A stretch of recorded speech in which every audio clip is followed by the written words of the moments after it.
इधर आ जाइए। ओ शीला जी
धोखेबाज निकलल।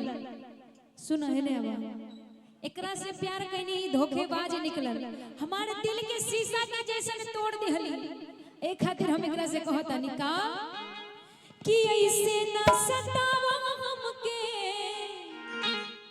हो, ऐसे ना सतावा हमके हो, मर जाए गुजरिया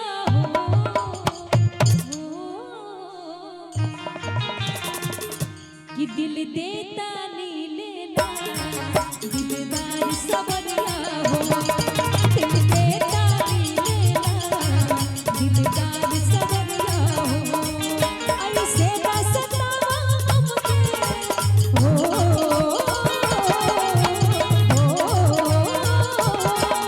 ऐसे ना सतावा हमके मर जाए गुजरिया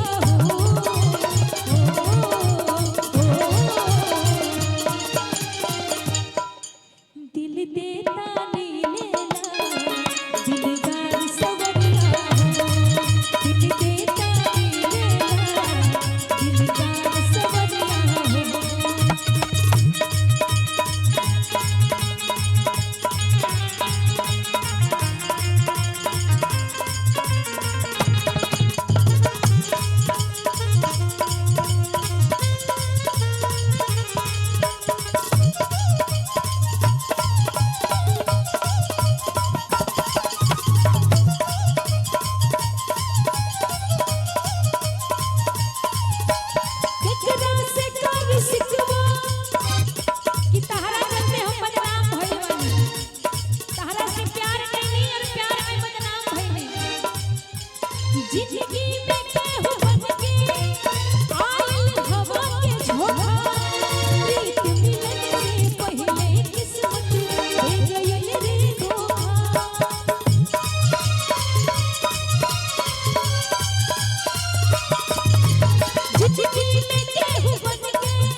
भेजल